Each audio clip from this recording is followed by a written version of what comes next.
Assalamualaikum warahmatullahi wabarakatuh. Perkenalkan, nama saya Alia dari Laboratorium Anatomi FK1M. Jadi di sini saya akan menjelaskan tentang plexus lumbosakral menggunakan metakarpal kita.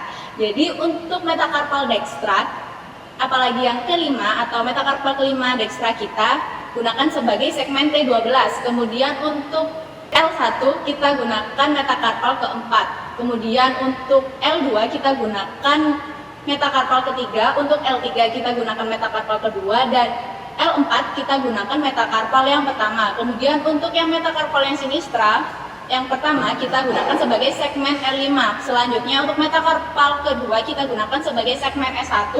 Kemudian untuk metakarpal ketiga kita gunakan sebagai segmen S2. Selanjutnya untuk segmen S3 kita gunakan metakarpal yang keempat, dan yang terakhir metakarpal kelima kita gunakan sebagai segmen S4, yaitu untuk yang pertama dari nervus subcostalis. Nah, nervus subcostalis yaitu dia keluar dari segmen T12 aja, jadi kita angkat yang metakarpal kelima dextra aja nih. Selanjutnya untuk nervus iliohypogastricus dia keluar dari segmen T12 sama L1. Selanjutnya untuk nervus ilioinguinalis dia keluar dari segmen L1 aja. Selanjutnya nervus genitofemoralis dia keluar dari segmen L1 sama L2. Selanjutnya untuk nervus cutaneus femoris lateralis dia keluar dari segmen L2 sama L3. Selanjutnya untuk nervus femoralis dia keluar dari segmen L2, L3 sama L4. Nah, selanjutnya nervus gluteus superior. Nah, nervus gluteus superior dia itu keluar dari segmen L4, L5 sama S1. Selanjutnya untuk yang nervus gluteus inferior dia keluar dari segmen L5, S1 sama S2. Selanjutnya nervus piriformis dia keluar dari segmen S1 sama S2 aja. Selanjutnya untuk nervus ischiadicus atau nervus sciaticus dia kan punya dua cabang nih, atau dia punya dua bagian, yaitu nervus peroneus communis sama nervus tibialis. Nah, yang nervus peroneus communis dia itu keluar dari segmen L4, L5, S1 sama S2. Sedangkan yang nervus tibialis dia itu dari L4, L5, S1, S2 ditambah dengan segmen S3. Habis itu selanjutnya yaitu nervus cutaneus femoris posterior dia itu keluar dari segmen S1, S2 sama S3. Kemudian nervus cutaneus perforans dia keluar dari segmen S2 sama S3. Nah, yang terakhir ada nervus pudendus. Nah, nervus pudendus ini dia itu keluar dari segmen S2, S3 sama S4. Nah, sekian penjelasan aku terkait tentang plexus lumbosakral, semoga bermanfaat. Terima kasih. Wassalamualaikum warahmatullahi wabarakatuh. Bismillahirrahmanirrahim. Assalamualaikum warahmatullahi wabarakatuh. Perkenalkan, saya Ahmad Fikri Alwansyah dari FK1M.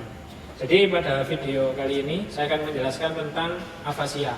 Jadi afasia itu adalah sebuah gangguan bahasa yang mengakibatkan gangguan komunikasi yang biasanya diakibatkan oleh misalnya dari cedera vaskular atau trauma otak atau tumor yang berjalan progresif. Jadi untuk afasia itu ada beberapa jenis dan manifestasi klinis yang berbeda masing-masing. Untuk memahami itu, daripada menghafal terlalu rumit menghafalnya, kita hanya perlu mengetahui anatomi dari pengembangan bahasa. Itu di sini ada area Wernicke, kemudian di sini ada Broca, dan kemudian kita buat jembatan yang fungsinya nanti untuk menyalurkan, yaitu adalah fasciculus arcuata. Untuk area Wernicke ini fungsinya adalah comprehension atau pemahaman. Jadi bagaimana kita memahami komunikasi dari orang lain. Kemudian yang di sini adalah area Broca, yaitu fungsinya adalah untuk fluently atau kelancaran dan produksi bahasa. Jadi fungsinya saat kita ngomong, kita memilih kata, ini adalah fungsi Broca. Kemudian yang jembatannya ini fasciculus arcuata, fungsinya untuk pengulangan, repetition. Jadi bagaimana kita bisa mengulangi apa yang sudah kita pahami. Jadi dari sini kita bisa memahami atau mempelajari apabila yang lesi itu ada di area Wernicke. Jadi fungsi dari Broca yang masih bisa, yang Wernicke sudah nggak bisa. Jadi orangnya itu nggak paham tapi masih bisa ngomong, jadi ngomongnya nggak jelas. Apabila lesinya itu ada di area broca, jadi yang masih bisa adalah area learning saja. Jadi orangnya masih paham, tapi dia nggak bisa ngomong. Jadi misalnya kita kasih perintah, misalnya ditanya namanya, itu kalau secara ngomong itu nggak bisa, tapi kalau disuruh nulis itu bisa, karena sejatinya dia masih paham, tapi cuma nggak bisa memproduksi bahasa, seperti itu. Apabila yang kena di fasciculus arcuata, ini yang namanya afasia konduksi atau conduction afasia, yaitu orangnya nggak bisa mengulangi atau tidak ada jembatan antara pemahaman dengan produksi kata. Jadi apa yang dikatakan dengan apa yang dipahami berbeda, seperti itu. Itu conduction afasia. Terus kalau kita belajar lagi itu ada namanya transcortical sensorik atau transcortical motorik.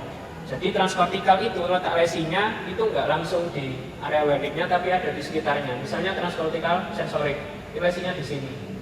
Jadi dia fungsi wernicnya, fungsi pemahamannya nggak bisa, tapi fungsi pengucapan, fluency dan repetition, pengulangan itu masih ada. Itu kalau transcortical sensorik. Tapi kalau transcortical motorik, dia yang nggak berfungsi broca. Jadi yang pemahaman, comprehend itu masih bisa, dan untuk yang repetition dari fasciculus arcuata itu juga masih bisa. Atau ada lagi yang namanya mixed transcortical. Jadi campuran, transcortical campuran. Jadi di sini dan di sini. Jadi orangnya hanya bisa mengulang saja, tapi tidak bisa bicara ataupun tidak bisa memahami. Dan ada juga namanya global aphasia. Kalau global aphasia itu nanti yang kena semua. Jadi benar-benar dia nggak punya kemampuan untuk memahami, mengulangi atau memproduksi bahasa. Mungkin itu saja dari saya. Terima kasih. Assalamualaikum warahmatullahi wabarakatuh. Perkenalkan, nama saya Sahdan. Di sini saya perwakilan dari Lab Anatomi FKKM. Nah, di sini saya akan menjelaskan gambaran dari plexus brachialis. Nah, plexus brachialis ini saya gambarkan seperti tubuh seorang wanita. Nah, di sini ada dadanya, dada kanan dan juga dada kiri. Nah, kemudian wanita ini memakai baju yang ada kancing di tengahnya. Nah, untuk motif bajunya di sebelah kanan dan kiri berbentuk gambaran seperti huruf X dan yang sebelah kiri seperti huruf diagonal. Nah, seperti yang kita ketahui, plexus brachialis dia berasal dari medulla spinalis segmen C5 sampai dengan P1. Nah, di bawah narkis ini ada truncusnya. Truncusnya ada 3 macam, truncus superior, truncus medius, dan juga truncus inferior. Di bawah motifnya ada fasciculus atau kordanya, korda lateral, korda posterior, dan juga korda medial. Lalu di bawah korda ada percabangan dari saraf perifernya. Nah, saraf perifer ini saya singkat menjadi beberapa kata. Yang pertama ada MLM, M yang paling lateral, ada nervus musculocutaneus, dia asalnya dari korda lateral, dan M dia nervus medianus. Kemudian dari yang medial saya singkat dengan UMM. U maksudnya nervus lunaris, M maksudnya korda medial, dan M yang ketiga ini seperti tadi nervus medianus. Medianus artinya tengah, untuk membedakan yang musculocutaneus sama M-nya medianus.